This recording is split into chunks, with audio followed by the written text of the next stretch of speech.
Bumubuhos ang ulan mula pa kaninang hapon, binabasa ang bawat sulok ng pamilihang bayan ng San Roque na unti-unti nang nananahimik. Malamlam ang ilaw mula sa mga tindahan. Ilang mga tindero at tindera ang nagsasara na ng kanilang mga pwesto habang nagrereklamo sa patuloy na paghina ng kanilang kita. Sa dulo ng isang eskinita, isang ginang na may katandaan na nakasuot ng pupas na blusang kulay kape ang nagbaba ng kanyang bayong na puno ng sili, bawang at kaunting gulay. Ang pangalan niya ay Aling Nita, isang biyuda na naninirahang kasama ang kanyang kaisa-isang anak na si Carding sa isang maliit na bahay sa kabilang baryo. Patuloy ang paglakas ng ulan at nag-umpisa ng magtakbuhan ang mga tao upang sumilong. Sa sandaling iyon, isang malakas na ugong ng motorsiklo ng pulis ang bumasag sa malamig na hangin ng hapon. 2 pulis patrol ang bumaba mula sa kanilang service na motorsiklo. Ang isa sa kanila ay malaki ang tiyan, nakasuot ng helmet na nakatagilid at may maasim na mukha. Ang pangalan niya ay Tatloberto. Kilala siya sa kanilang lugar bilang isang pulis na mahilig mangotong, may mabigat na kamay at bihirang masita ng kanyang mga nakatataas dahil sa malapit niyang kaugnayan sa hepe ng presinto. Sa kanyang tabi, ang isang batang pulis na nagngangalang Reyes ay tila hindi mapakali, halatang hindi pa komportable sa pagtatrabaho kasama ang isang senior na may masamang reputasyon. Iwinawasiwas ni Tatloberto ang kanyang batuta. "Hoy, Al! Itong daanan ng palengke ginagawa mong upuan? Nakakaabala ka sa trapiko," sigaw niya. Ang totoo, puminto lamang sandali si Aling Nita upang habulin ang kanyang hininga dahil sa pagod. "Saglit lang po akong magpapahinga, sir. Pasensya na po kung nakakaabala. Aalis din po ako kaagad," mahinahon niyang sagot. Umismid si Berto. "Magpapahinga? Bakit dito pa? Ang patakaran ay patakaran, Ale. Kanina pa ako nang huli ng mga lumalabag dito. Ang batas ay batas." Ilang mga tindera ang nakatingin mula sa malayo, ngunit walang sinuman ang naglakas loob na lumapit. Alam ng lahat na ang lalaking iyon ay problema at mahilig mangikil sa ngalan ng pagpapatupad ng disiplina. Yumuko si Aling Nita. "Wala po akong pera, sir. Kung may nagawa po akong mali, humihingi po ako ng tawad. Uuwi na po ako." "Walang pera? Lahat ng nagkakamali, dapat may parusa," sagot ni Berto habang ngumingisi. Si Patrolman Reyes, na nakatayo sa tabi niya, ay sinubukang mamagitan. "Sir, saglit lang naman po, nagpapahinga si nanay. Baka pwede na po natin siyang bigyan na lang ng babala." Isang malakas na tulak ang sumalubong kay Reyes. "Huwag mo akong turuan, Reyes. 2 taon ka pa lang sa serbisyo. Huwag kang magmalinis." Napatahimik na lamang si Reyes, pinipigilan ang galit na maihalong takot. Bumalik si Berto kay Aling Nita, sinipa ang kanyang bayong kaya't nagsabog ang mga gulay sa basang kalsada. "Huwag ninyong minamaliit ang dangal ng pulis. Titiketan kita dahil sa pagdudulot ng traffic. Sir, pakiusap po, huwag po ninyong gawin yan. Yang mga gulay po, para sa ititinda ko pa bukas." Nagsimulang manginig ang boses ni Aling Nita, ngunit walang pakialam si Berto. Sa halip, tinulak pa niya si Aling Nita hanggang sa bumagsak ito sa isang lubak na puno ng maruming tubig ulan. Magdidilim na nang si Carding, isang payat na binata na may malamig ngunit malambing na tingin sa kanyang ina, ay naglalakad ng mabilis sa ilalim ng isang maliit na payong. Kakauwi niya lang mula sa kanyang trabaho sa isang talyer na hindi kalayuan. Natigilan ang kanyang mga hakbang nang makita niya ang isang maliit na grupo ng mga tao sa daan ng palengke. Narinig niya ang mga bulungan. Si Aling Nita, kawawa naman, ginanon lang. Talagang asal hayop yang si Berto. Naku, kapag nalaman iyan ng anak niyang si Carding, siguradong magagalit yon. Agad na tumakbo si Carding palapit. Sa harap ng kanyang mga mata, nakita niya ang kanyang ina na nakaluhod, basang-basa, na may wasak na bayong at mga gulay na lumulutang sa tubig ulan. Nakahawak ang kamay ng kanyang ina sa pisngi nitong may pasa. "Inay, Diyos ko po, sino ang gumawa nito sa inyo?" Dali-daling tumayo si Aling Nita, sinusubukang pakalmahin ang anak. "Wala ito, anak. Huwag ka nang mag-iskandalo. Natulak lang ako ng kaunti." Ngunit nakita ni Carding ang lahat. Sumiklab ang galit sa kanyang dibdib. Tinanong ko, sino ang naglakas loob na saktan ang nanay ko? Natahimik ang mga tao, puno ng takot. Tiningnan ni Berto si Carding nang may pagmamaliit. Ako, bakit? Lumabag siya sa batas. Nakaharang sa daan. Ang mundo ngayon kailangan ng disiplina. Lumapit si Carding na may madilim na mukha. Ang disiplina hindi kailangan ng dahas. Hoy, huwag mo akong tinuturuan. Sino ka ba sa akala mo? Isang hamak na taga-probinsya, sigaw ni Berto sabay tulak sa dibdib ni Carding. Muling sumingit si Reyes. Sir, tama na po yan. Huwag na po kayong manakit. Ngunit iwinaksilang siya ni Berto. Natahimik si Reyes. Kinuyom ni Carding ang kanyang mga kamao. Ilang taon na niyang pinipigilan ang sarili. Matagal na siyang nagtitiis sa mga pulis na tulad nito. Ngunit nang makita niyang tratuhin na parang hayop ang kanyang ina, may kung anong nagising sa kanyang kalooban. Isang bagay na matagal na niyang itinatago. Isang pamana mula sa lahi ng kanyang pamilya sa kabundukan. Isang agimat na nagbibigay ng kabal, isang sinaunang anting-anting na kilala bilang proteksyon laban sa kamatayan. Isang kapangyarihan na iilan lamang ang nakakaalam dahil sa bigat ng responsibilidad na kaakibat nito.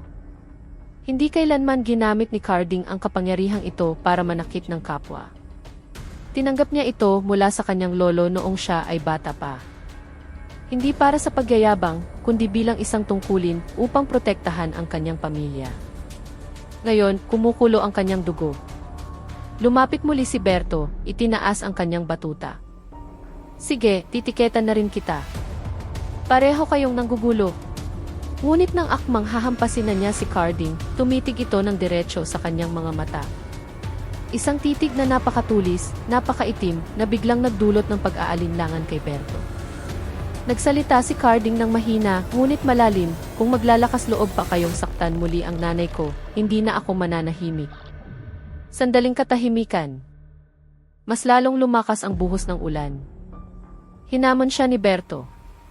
At kung hahampasin ko siya, ano ang magagawa mo? Huminga ng malalim si Carding. Alam niyang malaki ang magiging resulta ng kanyang gagawin. Ngunit kung hahayaan niyang tratuhin ng ganito ang kanyang ina, para saan pa ang kapangyarihang ipinagkaloob sa kanya ng kanyang lolo? Iwinasiwas ni Berto ang batuta. Tumama ito sa balikat ni Carding. Ngunit walang reaksyon. Nakatitig lamang si Carding. Hindi na tinag. Hindi dumaing. Hindi nasaktan. Ang batuta. Nabali. Nagulat ang mga tao. Napalunok si Reyes. Impossible. Umatras si Berto ng isang hakbang, nanlalaki ang mga mata. Ano? Anong klaseng tao ka? Yumuko sandali si Carding, pinapakalma ang sarili. Masyado na po kayong nag-aabuso. Hindi ko hangad na gumanti. Pero huwag na huwag ninyo nang sasaktan muli ang nanay ko. Ngunit si Berto, na ayaw bumagsak ang dangal sa harap ng mga tao, ay lalo pang nagalit. Anak ka ng demonyo. May kabal ka, no? Gusto mong subukan ko ulit? Hinugot niya ang kanyang baril mula sa sakbat. Agad na nagpanik ang mga tao. Baliw! Huwag mong gamitin yan. Ano ba, Berto? Bata yan. Napapikit si Carding. Alam niya ang panganib na darating, ngunit hindi siya tumakbo. Dahil sa likod niya, nakahawak ang kanyang ina sa kanyang bewang at bumubulong, Carding, anak, huwag mo nang labanan. Okay lang ako. Ngunit nanatiling nakatayo si Carding. Sumugod si Reyes laban sa utos. Sir, huwag. Mali na po ito. Itigil na natin. Ngunit nawala na sa katinuan si Berto. Ipinutok niya ang baril. Bang! Napaurong si Carding. Dumaloy ang dugo. Sumigaw si Aling Nita. Carding. Nagsigawan ang mga tao, nagsitakbuhan. Bumagsak ng paluhod si Carding. Ngunit pagkatapos, dahan-dahan siyang tumayo. Matuwid. Mabigat ang kanyang paghinga. Ngunit siya ay buhay. Nanginginig si Berto. Impossible. Anong klaseng bangungot ito? Walang masabi si Reyes. Nakatitig lamang siya kay Carding na maihalong takot at paghanga. Nakatayo si Carding na walang malubhang sugat. Dumaplis ang bala sa kanyang katawan, ngunit hindi ito tumagos tulad ng dapat sana. Ang sugat ay dahan-dahang nagsasara na para bang hinaplos ng isang hindi nakikitang kapangyarihan. Humagulgol si Aling Nita. Carding, anak, ano ang ginawa mo? Tiningnan ni Carding ang kanyang ina. Ang mga mata niya inanlabo sa sakit. Inay, pasensya na po, pero hindi ko kayang hayaan na lang kayong saktan. Dumami pa ang mga taong dumating. Nagsimula nang may mag-video. Naging magulo ang sitwasyon. Umatras si Berto. Tao ka ba? Tinitigan siya ni Carding ng matagal at malamig. Tao ako.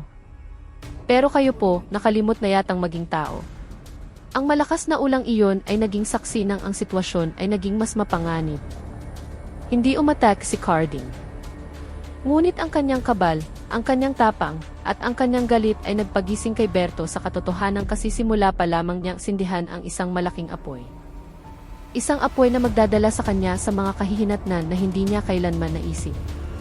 At sa di kalayuan, nagsimulang marinig ang sirena ng isa pang patron ng pulis, isang hudyat na ang problema ay nagsisimula pa lamang. Pabilis ng pabilis ang paglapit ng sirena ng sasakyan ng pulis. Ang mga ilaw na pula at asul ay sumasayaw sa mga sanaw ng tubig sa maputik na palengke. Nagsitabihan ang mga tao. Ang ilan ay patuloy pa ring kumukuha ng video gamit ang kanilang mga telepono. Ang iba naman ay nagtago sa takot.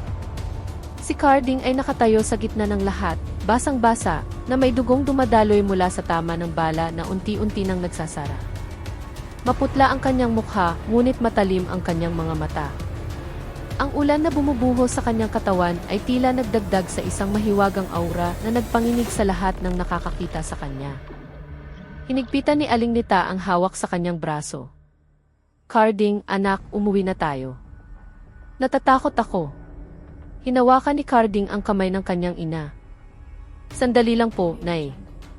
Hindi tayo tatakbo. Wala tayong kasalanan. Huminto ang patrol car. Mula sa loob ay lumabas ang 3 pulis. Isang batang opisyal na nagngangalang Police Lieutenant Cruz na may tindig na tegas ngunit hindi arogante. Sumunod ang 2 pang miyembro, may dalang mga payong at sinusubukang kontrolin ang mga tao. Anong nangyayari dito? Sigaw ni Lieutenant Cruz. Agad na itinuro ni Ehitatlo Berto si Carding. Sir, inatake ako ng batang yan. May kabal siya. Gumagamit siya ng itim na mahika. Sabay-sabay na nagsalita ang mga tao sa galit. Sinungaling. Siya ang unang nanakit sa nanay. Si Berto ang nagsimula. Siya ang unang bumaril. Itinaas ni Lieutenant Cruz ang kanyang kamay, sinusubukang pakalmahin ang lahat. Tumahimik ang lahat. Isa-isa lang. Humakbang si Carding ng kaunti, walang emosyon. Sir, hindi po ako umatake kahit kanino. Ang nanay ko po ay sinaktan at tinulak. Nakatayo lang po ako para protektahan siya. Nakita ni Cruz ang pasa sa mukha ni Aling Nita, ang wasak na bayong, ang mga nagkalat na gulay, at ang baling batuta sa lupa. Tumigas ang kanyang mukha. Totoo bang sinaktan ka, Ale? Tanong niya. Dahan-dahang tumango si Aling Nita. Opo, sir. Pero huwag na po ninyong sisihin ang sinuman. Ako na lang po. Pinutol siya ni Carding, malamig ang boses. Nay, hindi ninyo kailangang pagtakpan ang ginawa ng taong tulad niya. Nataranta si Berto. Sir, huwag kayong maniwala. Ang batang yan ay may agimat o kung ano paman. Binaril ko siya, sir. Hindi siya namatay. Ang mga salitang iyon ay nagpatitig ng seryoso kay Cruz kay Carding. Totoo bang binaril ka? Tumingin si Carding ng diretsyo, walang pagmamayabang. Opo. Kumunot ang noo ni Cruz. Nasaan ang sugat? Bahagyang binuksan ni Carding ang kanyang basang damit. May isang maliit na punit sa kanyang balat, ngunit ito'y nagsara na. Namangha ang mga tao. Si Reyes, na nakatayo sa likod ni Berto, ay nakayuko lamang. Alam niya na ang katotohanan ay nasa panig ni Carding. Huminga ng malalim si Cruz. Sige, lahat kayo, sumama sa presinto. Kailangan namin ng kumpletong testimonya. Nagsimulang magprotesta ang mga tao. Sir, walang kasalanan ang bata. Ang may kasalanan ay si Berto. Huwag ninyong dalhin si Carding. Ipinagtanggol lang niya ang nanay niya. Nanatiling kalmado si Cruz. Hindi ko inaaresto ang sinuman. Hinihiling ko lang na sumama ang lahat para sa investigasyon. Huwag na nating palalain ang sitwasyon. Yumuko si Carding sa kanyang ina. Nay, sumama na lang po tayo. Hayaan nating umiral ang batas. Sa kabila ng pag-aalala, tumango si Aling Nita. Sa biyahe patungo sa maliit na presinto, nakaupo si Berto na may takot sa mukha, nanginginig ang mga kamay. Paulit-ulit niyang sinisilip si Carding na nakaupo sa likuran kasama ang ina. Sir, kailangan nating i-report ito sa mas mataas. Hindi normal ang batang iyan. Tiningnan siya ni Reyes nang may pagkainis. Ang hindi normal ay ang ginawa ninyo, sir. Sumimangot si Berto. Reyes, pinagtatanggol mo na sila ngayon? Mahinang sumagot si Reyes, pinagtatanggol ko po kung ano ang tama. Ang rutinang matagal na niyang tiniis sa ilalim ng pag-aabuso ni Berto ay sa wakas ay nabasa. Pagod na siyang makita ang mga mamamayan na tinatrato ng walang katarungan. Narinig ni Carding ang kanilang maliit na pagtatalo, ngunit wala siyang sinabi. Pumikit lamang siya sandali, nararamdaman ang init sa kanyang katawan. Nagbibigay nga ng kabal ang agimat, ngunit hindi ito libre.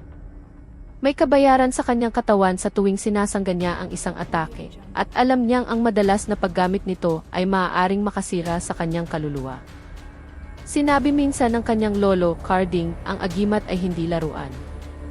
Ito ay tagapag-alaga ng buhay. Gamitin mo lamang ito para magprotekta, hindi para manakit. Ngunit tandaan mo, ang bawat buhay na pinoprotektahan ay laging may katumbas na bayad. Patuloy na umalingaw-ngaw ang mga salitang iyon. Pagdating sa presinto, nagsimula ang investigasyon. Ang silid ay maalinsangan. Ang amoy ng kape at lumang papel ay nangingibabaw sa hangin. Pinaghiwalay ni Cruz sina Carding, ang kanyang ina, si Berto, at si Reyes upang kunan ng testimonya. Pagkatapos ng halos 2 oras, naging mas malinaw ang lahat. Ang lahat ng ebidensya ay tumuturo sa kapabayaan at pag-abuso sa kapangyarihan ni Berto. Bumuntong hininga si Cruz. F3 Berto, base sa ulat ng mga saksi at ebidensya, ang iyong ginawa ay labag sa FE ng kapulisan. Ginamit mo ang dahas ng walang malinaw na dahilan. Nagpaputok ka rin ng baril sa isang sibilyan ng walang malinaw na banta. Pinagpawisan ng malamig si Berto. Pero sir, ang bata. Pinutol siya ni Cruz. Tungkol dyan, mamaya na natin pag-usapan. Ang malinaw, mali ang ginawa mo. E-report kita diretso sa hepe. Tinitigan ni Carding si Berto. Hindi ito titig ng paghihiganti, kundi isang bagay na mas masakit, paghatol. Yumuko si Berto, ramdam ang pagguho ng kanyang dangal. Habang si Cruz ay abala sa ibang papeles, biglang lumapit si Reyes kay Carding. Carding, pasensya ka na sa nangyari. Matagal ko nang nakikitang gumagawa ng problema si Berto. Natatakot lang akong lumaban. Tiningnan siya ni Carding ng malumanay. Hindi lahat ng pulis ay masama, kuya. Alam ko yan. Dahan-dahang tumango si Reyes, nakaramdam ng kaunting ginhawa. Ngunit hindi nagtagal ang katahimikang iyon. Biglang may isang pulis na nagmamadaling pumasok sa silid. Lieutenant Cruz, may viral report po sa social media. Kumalat na ang video ng gulo kanina. Dinarayo na po tayo ng mga tao sa labas. Pati mga reporter, dumarating na. Agad na nag-angat ng mukha si Cruz. Nanigas ang kanyang mukha. Ganoon kabilis? Opo, sir. Trending na po ang hashtag na Justice for Aling Nita. Lalo pang namutla si Berto. Patay, masisira ako dahil dito. Sumandal si Carding sa upuan, bahagyang pagod. Ang sitwasyon ay nagbago mula sa isang maliit na problema tungo sa isang malaking kaguluhan sa lipunan. Isinara ni Cruz ang laptop at tumayo. Sige, kailangan nating harapin ito. Ayokong magkaroon ng gulo. Bago pa siya makalabas ng silid, isang mataas na opisyal ang pumasok at agad na naging tensyonado ang buong paligid.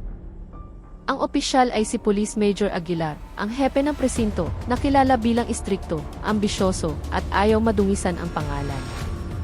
Tiningnan niya ang buong silid na parang isang leong naghahanap ng bibiktimahin.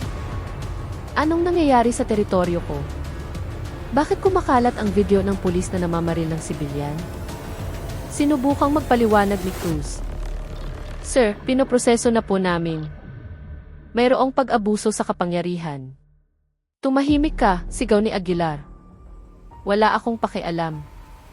Ang mahalaga, maalis ang video na iyan. Nakakahiya ito sa reputasyon natin. Kailangan nating baliktarin ang balita.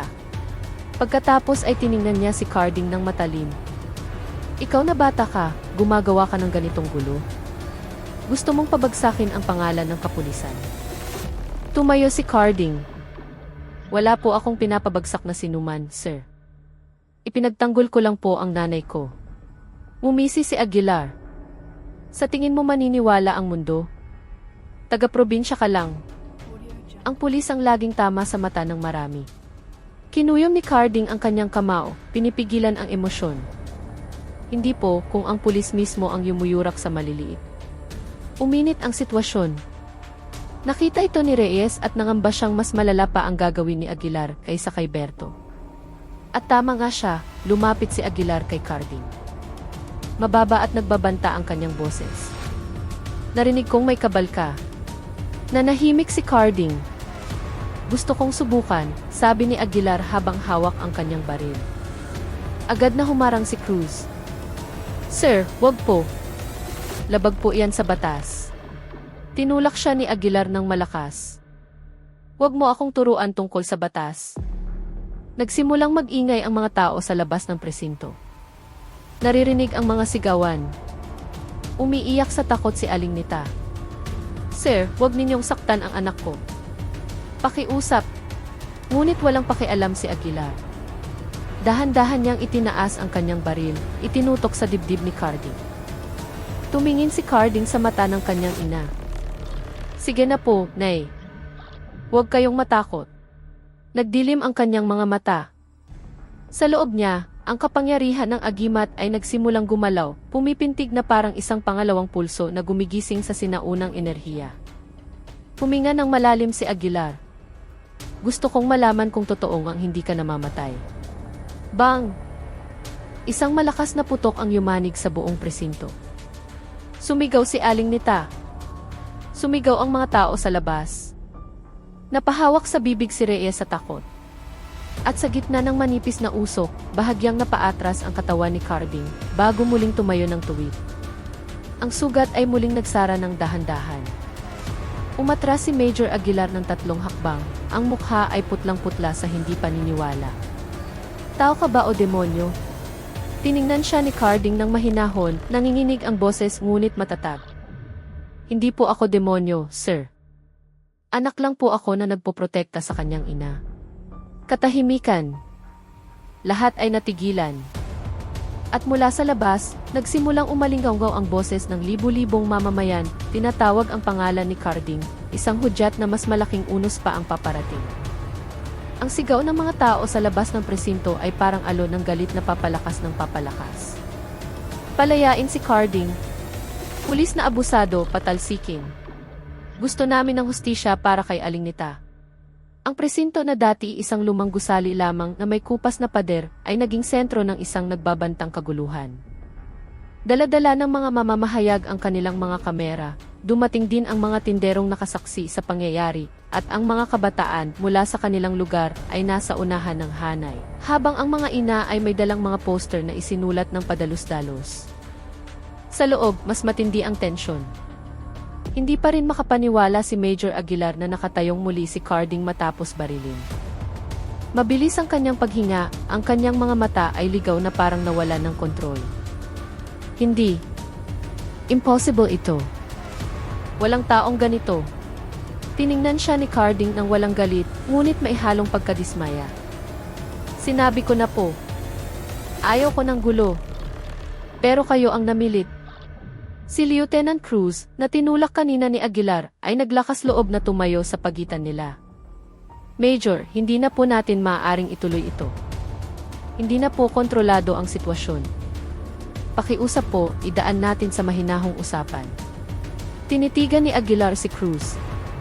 Manahimik ka. Tauhan lang kita. Pasensya na po, sir, matigas na sagot ni Cruz. Pero ang batas ay batas. Hindi po kayo maaaring basta-basta na lang mamaril ng sibilyan. Nagulat ang lahat sa silid sa mga salitang iyon. Walang sinuman ang nangahas na sumuway kay Aguilar sa loob ng maraming taon. Maliban sa araw na ito. Sumunod na ring tumayo si Reyes bilang suporta. Tama po, sir. Hindi natin pwedeng gawing target si Carding. Wala po siyang sinumang inatake. Kinuyom ni Aguilar ang kanyang kamao. Ramdam niyang gumuho ang kanyang otoridad. Itinuro niya si Carding ng matalim.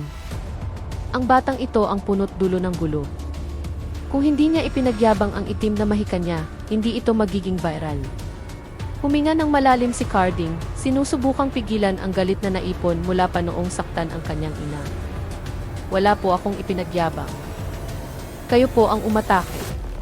Hindi na napigilan ni Aguilar ang kanyang emosyon. Sumugod siya, akmang hahawakan ang kwelyo ni Carding. Ngunit sa sandaling dumampi ang kanyang daliri sa balikat ng binata, tumilapon si Aguilar na parang nakuryente. Aray, sigaw niya. Nagsiatrasan ang lahat sa takot. Naramdaman ni Carding ang init sa kanyang dibdib. Ang agimat sa loob niya ay pumipintig ng malakas. Hindi siya umatake, ngunit ang kanyang katawan ay tila naglabas ng isang likas na pananggalang nang maramdaman ang banta. Yumuko siya sandali, mabigat ang paghinga. Sir, ayaw ko pong manakit ng sinuman. Pero poprotektahan ko ang sarili ko at ang nanay ko.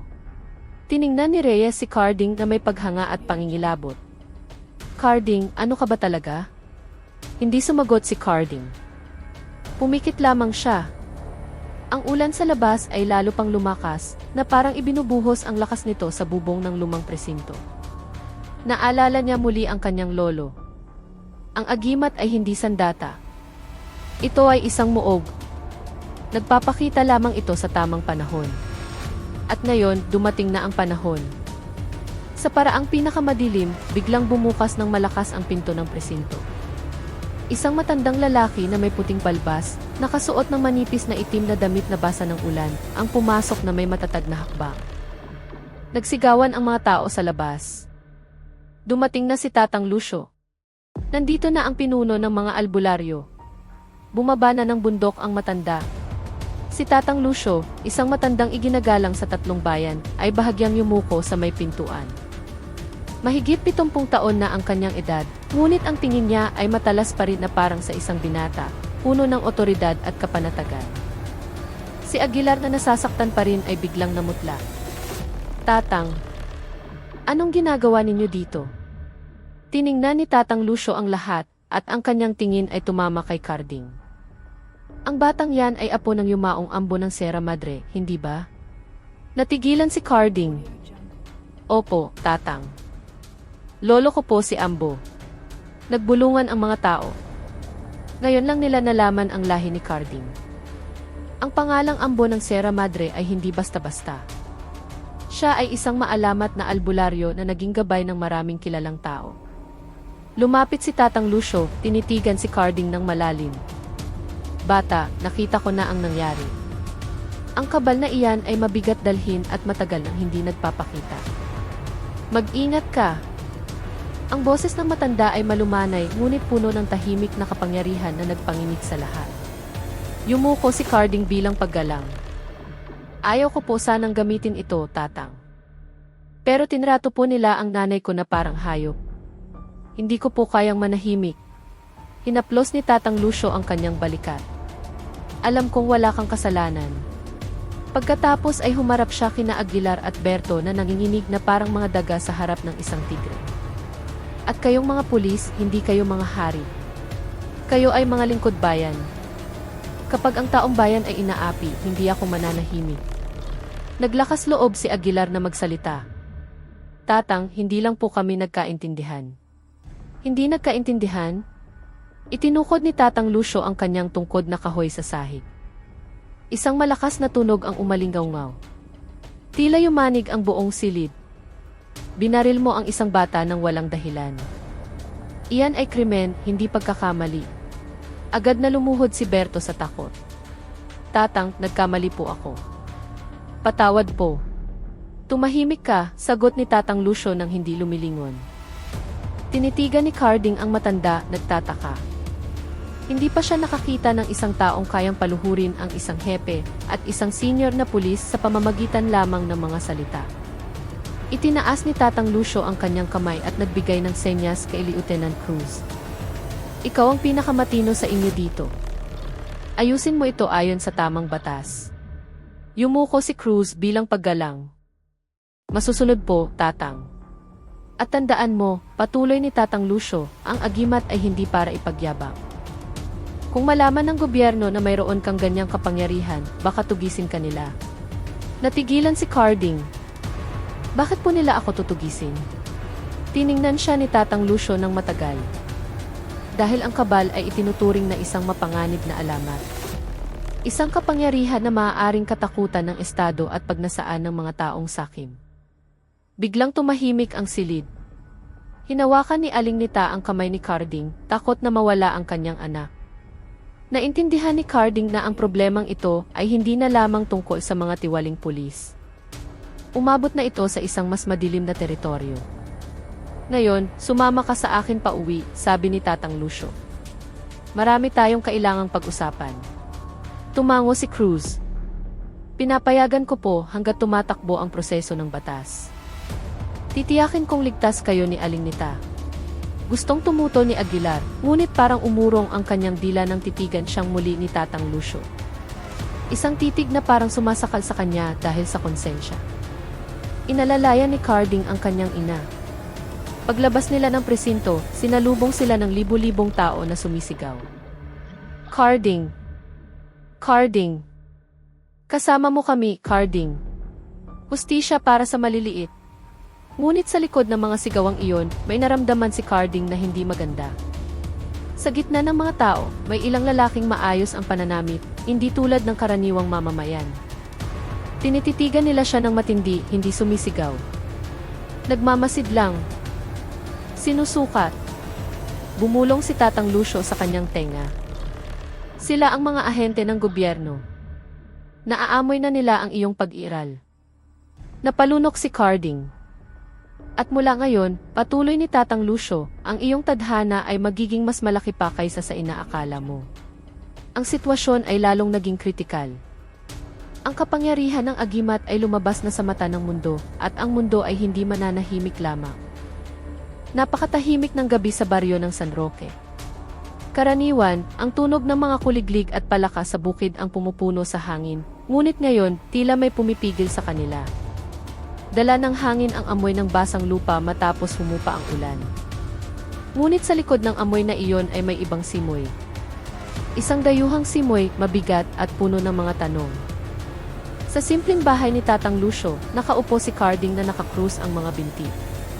Nakaupo sa tabi niya si Aling Nita, mahigpit na hawak ang kamay ng anak, na para bang anumang oras ay maaaring mawala si Carding sa kanya. Tiningnan sila ni Tatang Lucio ng may seryosong mukha. Makinig kayong dalawa ng mabuti, sabi niya. Ang nangyari ngayong araw ay hindi magtatapos dito. Mahinang nagtanong si Carding, Tatang, yung mga tao kanina sa labas, totoo po bang mula sila sa gobyerno? Tumango si Tatang Lucio. Mula sila sa National Intelligence. Mga taong naghahanap ng anumang maaaring maging banta sa katatagan ng bansa. Humikbi si Aling Nita, hindi naman banta ang anak ko. Alam ko, malumanay na sabi ni Tatang Lucio. Ngunit para sa kanila, ang kabal ay hindi lamang isang agimat. Ito ay isang kapangyarihan na hindi maipaliwanag ng agham. At ang kapangyarihang hindi maipaliwanag ay laging nakakatakot. Yumuko si Carding, kung ganoon po, dapat ba akong sumuko? Maaari ko namang ipaliwanag na ayaw kong gumawa ng gulo. Tinitigan siya ni Tatang Lucio ng matalim. Carding, ang kapangyarihan mo ay hindi nilikha upang maging kasangkapan ng gobyerno. Itinago ng lolo mo ang agimat na iyan dahil alam niyang kung mapupunta ito sa maling kamay, magagamit ito para sa karahasan at ambisyon. Bumuntong hininga si Carding, pero ayaw ko pong maging takas, Tatang. Bahagyang umiti si Tatang Lucio. Walang nagsabing magiging takas ka. Hindi kung kikilos tayo bago sila. Nag-angat ng mukha si Carding. Anong ibig ninyong sabihin, Tatang? Tumayo si Tatang Lucio at kinuha ang isang lumang kahon na yari sa kahoy mula sa pinakamataas na estante. Ang kahon ay binalot sa isang kupas na puting tela na may napakaayos na pagkakatali. Matapos itong ilagay sa harap ni Carding, sinabi ni Tatang Lucio, ipinagkatiwala ito sa akin ng lolo mo maraming taon na ang nakalipas. Sabi niya, kapag sinimulan ng gamitin ng apo ko ang agimat, ibigay mo ito sa kanya. Ito ang gagabay sa kanya. Dahan-dahang binuksan ni Carding ang kahon. Sa loob, may isang librito na may mga sinaunang orasyon na nakasulat sa lumang papel. Mayroon ding isang maikling kris na nababalot sa madilim na pulang tela. Ang hawakan nito ay gawa sa sungay ng kalabaw na may masalimuot na ukit. Ano po ito, Tatang? Ang pamana sa iyo. Ang gabay ng iyong agimat. Hindi ito para umatake, kundi para linisin ang iyong intensyon at bantayan ka upang hindi kainin ng sarili mong kapangyarihan ang iyong kaluluwa. Tumango si Carding. Ngunit bago pa siya makapagtanong muli, may kumatok sa pinto. Tok tok tok. Ang katok ay malakas, ritmiko at walang galang. Agad na nanigas ang mukha ni Tatang Lucio. Nandito na sila. Niyakap ni Aling Nita si Carding ng mahigpit. Bahagyang binuksan ang pinto. Sa labas, 3 lalaking nakaitim na Amerikana ang nakatayo. 2 sa kanila ay may dalang maliliit na bag na parang gamit medikal. Ang isa ay may suot na headset. Malinaw na hindi sila ordinaryong mamamayan. Nagpakita ng gi ang lalaki sa harap. Kami ay mula sa National Intelligence. Gusto naming makausap si Ricardo, alias Carding. Tumayo si Carding. Ako po yon. Pinagmasdan nila ang binata sa paraang hindi komportable na parang sinusuri ang isang pambihirang bagay. Gusto lang naming tiyakin na maayos ka, sabi ng lalaki. At tiyakin na wala kang taglay na iligal na kakayahan na maaaring magdulot ng panganib sa publiko. Humakbang si Tatang Lucio. Walang panganib na idinudulot si Carding. Ang nagdulot ng panganib ay ang mga pulis na namaril ng walang dahilan. Ngumiti ang lalaki, isang malamig na ngiti. Tatang, hindi kami nandito para pag-usapan ang moralidad. Nandito kami para tiyakin ang pambansang seguridad. Ang pambansang seguridad ay hindi dapat gawing dahilan para apihin ang taong bayan, matigas na sagot ni Tatang Lucio. Nanigas ang kapaligiran. Muling tiningnan ng ahente si Carding. Carding, nakatanggap kami ng ulat na may kabal ka. Imposible iyon sa medikal na paliwanag. Tiningnan sila ni Carding ng walang takot. Wala po akong gustong ipakita. Kahit ipaliwanag ko, hindi rin kayo maniniwala. Ngumiti ang lalaki. Hindi namin kailangan ng paliwanag. Ang kailangan namin ay ebidensya. Nagbigay siya ng senya sa kanyang mga kasama. Binuksan ng isang lalaki ang maliit na bag na naglalaman ng mga aparato na tila heart monitor, thermal camera at isang heringgilya. Umatras si Carding. Anong gagawin ninyo? Kailangan lang naming kumuha ng sample ng dugo mo, kalmadong sagot ng ahente. At kaunting pagsusuri. Para matiyak na ordinaryong tao ka. Kinuyom ni Carding ang kanyang kamao. Pasensya na po. Hindi. Nanliit ang mga mata ng lalaki. Hindi. Hinihiling ito ng estado. Itinukod ni Tatang Lucio ang kanyang tungkod. Tama na. Nanigas ang 3 ahente. Nagsimulang magtipon ang mga tao sa labas, tila hindi mapakali. May mga bulungan. Mga ahente. Kukunin nila si Carding. Huwag. Huwag ninyong hayaan. Anak ng baryo natin si Carding. Tinitigan ni Tatang Lucio ang mga ahente. Kung pipilitin ninyo, libu-libong tao sa baryong ito ang hindi mananahimik. At maniwala kayo, ayaw ninyong magsimula ng gulo sa isang lugar na may ganitong mga alamat. Sandaling natahimik ang ahente. Malinaw na kilala niya kung sino si Tatang Lucio, isang taong iginagalang hanggang sa probinsya. Ang pagpilit kay Carding ay nangangahulugang pag-atake sa isang malaking komunidad. Matapos ang ilang segundo ng tensyon, umatras ang ahente. CJ. Pero tandaan ninyo, magmamasid kami. Umalis sila. Agad na pinalibutan ng mga taga-baryo si Carding at ang kanyang ina, pinoprotektahan sila na parang sariling pamilya. Nang huminahon ang sitwasyon, sinabi ni Tatang Lucio, "Carding, nanalo ka ngayong araw, pero simula pa lang ito. Kailangan mong itago ang iyong kapangyarihan, pag-aralan itong kontrolin at gamitin lamang para sa kabutihan." Tumango si Carding. "Mabubuhay pa po ba ako ng normal?" Tinapik siya ni Tatang Lucio sa balikat. Ang normal ay hindi para sa mga taong binigyan ng malaking responsibilidad. Pero maaari kang mamuhay ng maayos kung pangangalagaan mo ang iyong puso. Tiningnan ni Carding ang kanyang ina. "Gusto ko lang po kayong protektahan, Nay." Umiti si Aling Nita habang umiiyak. "At gusto ko lang na mabuhay ka ng masaya, anak." Hindi bilang isang alamat na tinutugis. Niyakap ni Carding ang kanyang ina. Sa labas, nagbantay ang mga taga-baryo buong gabi. Sa unang pagkakataon sa kasaysayan ng baryo, nagkaisa ang mga tao para protektahan ang isang anak at isang ina mula sa kawalang katarungan. At sa di kalayuan, sa tuktok ng isang burol, tila isang anino ng kanyang lolo ang nakikitang nakangiti, puno ng pagmamalaki. Ilang linggo ang lumipas. Si S.A. Tatloberto ay opisyal na tinanggal sa serbisyo at sumailalim sa proseso ng batas. Si Major Aguilar ay inilipat at binantayan ng mahigpit. Si Lieutenant Cruz ay napromote dahil sa kanyang katapangan na manindigan sa tama, at si Patrolman Reyes ay naging kanyang pinagkakatiwalaang katuwang. Bumalik si Carding sa pagtitinda kasama ang kanyang ina. Simple pa rin ang buhay, ngunit ngayon ay namumuhay siya na may bagong kamalayan na ang kapangyarihan ay hindi dapat katakutan, kundi dapat ingatan. At ang agimat sa loob niya ay nananatiling tahimik na pumipintig, naghihintay kung kailan siya muling kakailanganin. Darating ang mas malalaking hamon sa hinaharap. Ngunit ngayon, hindi na nag-iisa si Carding. Kasama niya ang kanyang ina. Kasama niya ang kanyang baryo. At dala-dala niya ang isang